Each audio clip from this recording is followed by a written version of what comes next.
Relation একটাই হয়েছিল, সেটাও ব্রেকআপ হয়ে গেছে। এর বাইরে মিডিয়ার বাইরে আসলে ফ্রেন্ড সার্কেল বললে একেবারেই নেই, একেবারেই নেই। ওকে, যে বিষয়টা আমাকে বেশি পীড়া দেয় সেটা হচ্ছে আমাকে প্রপার ইউটিলাইজ করতে পারেনি। এখনো কি আইরিন কি প্রেমহীনতায় ভুগছেন, নাকি নতুন প্রেমের অলিগলিতে হাঁটা হচ্ছে আইরিনের? প্রেম ছিল, প্রেম সবসময় থাকে, মানুষ প্রেম আইরিন। হ্যাঁ, মানুষের লাইফে প্রেম থাকবে। হ্যাঁ, সেটা যদি সম্পর্কের জায়গাটা বলো সেক্ষেত্রে বলবো যে না, এখনো আমি নির্বোধ বালিকা, এখনো নির্বোধই আছে। নির্বোধ, আসলেই নির্বোধ বালিকা। বারবার হয়তো বা তসলিমা নাসরিনের কবিতার মতো বলতে পারবো না যে বারবার প্রেমে পড়ছি, ওভাবে করে রিলেশনে জড়াচ্ছি, কিন্তু এটুকু বলতে পারবো যে রিলেশন একটাই হয়েছিল, সেটাও ব্রেকআপ হয়ে গেছে খুব লাস্ট ইয়ার। ওকে, সো সবকিছু মিলেই তো এখন একদম সিঙ্গেল। একদম single. Boys jump over.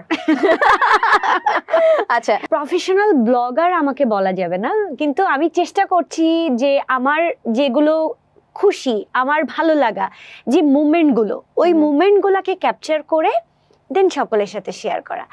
And এই বছর থেকে ইনশাল্লাহ আমাকে আর এর মধ্যে আসলে হয় কি, মানুষের প্রত্যেকটা মানুষের পার্সোনাল লাইফে কিছু আপস অ্যান্ড ডাউন আসে। হ্যাঁ হ্যাঁ, এই সময়গুলো আসলে আমি চাই না আমার লাইফে আর সেকেন্ড টাইম আমার লাইফে পুনরাবৃত্তি হোক। সো আশা করব যে এরপরেও যদি এরকম কখনো কিছু ডিজাস্টার আমার লাইফে ঘটে যায়, তো সেই সময়টাতেও যেন আমি কন্টিনিউ করতে পারি, না ছেড়ে দিই। হ্যাঁ। আচ্ছা আইরিন, নায়িকারা যেটা হয় যে তারা খুব একাকিত্বতে ভুগে, এটা অনেকেই বলে ইন্ডাস্ট্রিতে, কারণ সবাই মনে করে তারা আসলে কারো না কারোর সাথে আছে, কিন্তু এন্ড আপ বিং অ্যালোন। একাকিত্বটা কাটানোর জন্য যে এগুলো করা, এগুলো আসলে না, আমার ক্ষেত্রে না।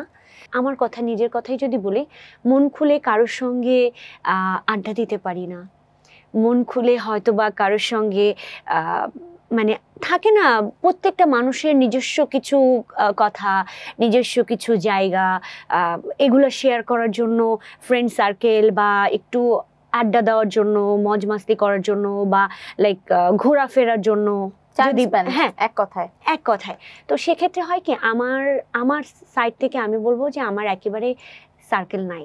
এর বাইরে মিডিয়ার বাইরে আসলে ফ্রেন্ড সার্কেল বললে একেবারেই নেই, একেবারেই নেই। ওকে, বা আমাকে ওরা মানে ঠিক মতো সুব্যবহার করতে পারে কাজের ক্ষেত্রে। হ্যাঁ, অবশ্যই মনে হয়েছে, এবং এটা এখনো স্টিল নাও মনে হয়, স্টিল নাও। কারণ মানে এটা আমার উপলব্ধি, এটা আমার একটা উপলব্ধির জায়গা থেকে আসলে আমি এটা ফিল করেছি যে হ্যাঁ, আমাকে প্রপার ইউটিলাইজ করতে পারিনি।